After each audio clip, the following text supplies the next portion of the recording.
good morning. Okay, first of all, thank you for giving me the opportunity to interview you today.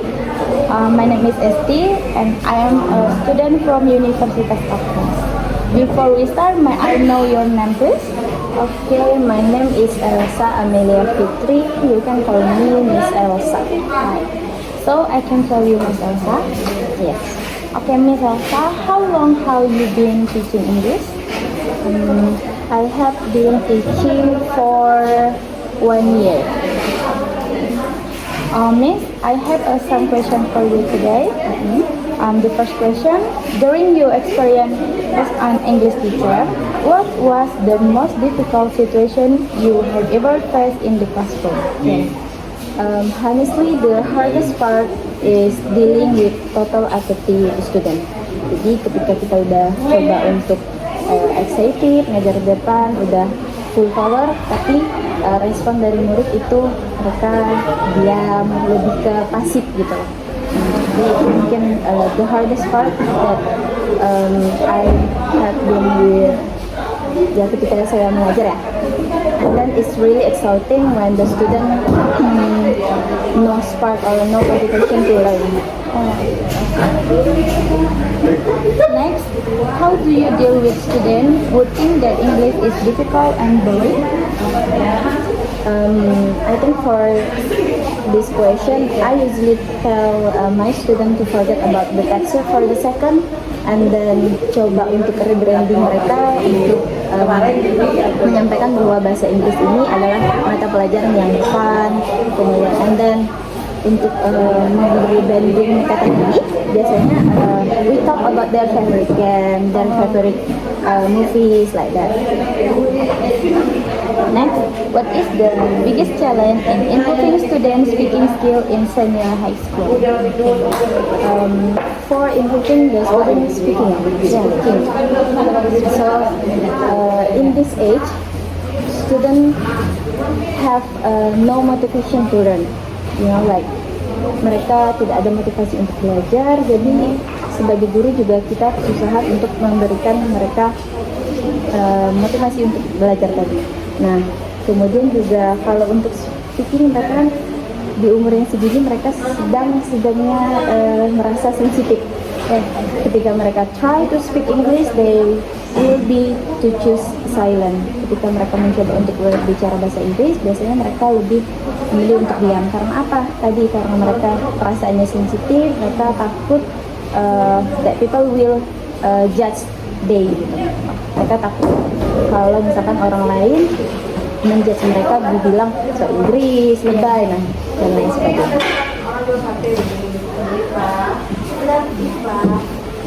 Okay, the next question. What solution do you use to make students more confident in speaking English? Okay. To make them confident to speak English, ya seperti yang saya bilang tadi, mereka kan takut ketika mereka dijudge, ketika mereka dikatain so Inggris, lebay dan lain sebagainya. So I will always implement in my class about no judgment. Jadi when they are do the mistake, ketika mereka melakukan kesalahan, baik itu about the grammar or the pronunciation, so I will tell them to jangan takut itu untuk melakukan kesalahan. Jadi nggak apa-apa untuk salah, yang penting they are trying to speak English. Next, does student lack of vocabulary become an obstacle in learning English? How do you overcome it? About the lack vocabulary, ini pasti menjadi hambatan untuk seorang, apalagi guru bahasa Inggris ya, karena bahasa ini kan skill ya, jadi susah untuk mereka untuk bisa menghafal dalam waktu yang ini. Jadi kadang mereka bisa mereka tahu mau ngomong apa, tapi mereka nggak tahu kosakatanya. Nah, itu yang menjadi hambatan ketika pembelajaran bahasa Inggris. So how to solve this problem ya? I avoid to boring memorizing. Jadi saya lebih memilih untuk tidak hafalan yang panjang 20 kosakata, 10 kosakata atau lain sebagainya. Jadi I instead to use kind of games. Jadi saya lebih memilih untuk menggunakan beberapa game yang mungkin mereka nanti bisa lebih mengingat gitu daripada hanya sekedar mentranslatekan bahasa Inggris ke bahasa Indonesia. The next question is, how do you handle students who are passive or less active during the lesson? Karena kan di kelas ini nggak hanya siswa aktif ya, pasti ada yang pasif dan mereka biasanya lebih memilih diam di dalam kelas, tidak bertanya maupun tidak menjawab. So how to deal with this situation? Biasanya I usually use a pick up card atau a random spinner method. Jadi ada spinner, nah nanti di situ ada nama mereka, nanti siapa yang kepilih biasanya itu yang menjawab. Jadi ini meminimalisir untuk siswa yang pintar yang lebih menjawab. Jadi mereka punya adil lah gitu dalam tes. Okay, next. What challenge do you face in creating interesting learning media or teaching method for students? I think for the interactive method or interactive media, it's about how to manage time. Jadi untuk membuat media yang interaktif itu biasanya kan memerlukan waktu yang lama atau take long forever. Sementara tugas guru sendiri itu bukan hanya membuat media dan lain sebagainya. Jadi tantangannya ya how to make something that simple but effective for student. Jadi tantangannya adalah gimana caranya kita sebagai seorang guru membuat media yang interaktif tapi simple dan itu efektif untuk siswa. Next, how do you adapt your teaching method to current technological development? About technology right now. Jadi seperti yang kita tahu sekarang kan sudah zamannya teknologi ya, canggih-canggihnya teknologi gitu ya. Jadi, apalagi sekarang dengan hadirnya artificial intelligence atau yang kita kenal sebagai AI. So yeah, we can use that, but for di porsinya saja gitu ya. Maksudnya tidak berlebihan, karena kalau berlebihan juga tidak baik. Apalagi AI ini kan sangat-sangat mempengaruhi seseorang yang menggunakannya gitu. Jadi, tapi di sisi lain juga kita sebagai seorang guru kita harus embrace the digital era supaya kita tidak ketinggalan juga. So, is the learning time at school enough to teach English effectively? Is this enough? Of course not enough.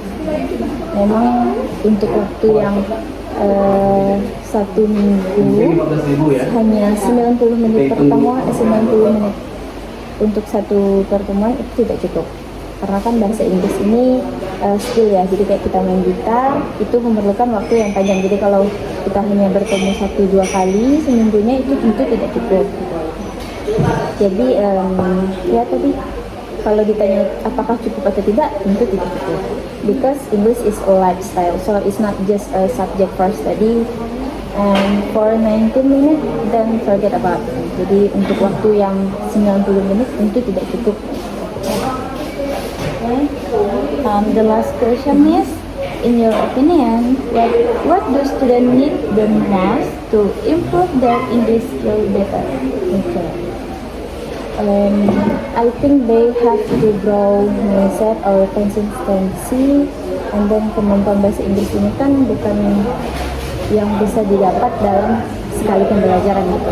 Jadi untuk bisa bahasa Inggris tentunya mereka juga harus rajin-rajin praktek dan lain sebagainya. Jadi ketika mereka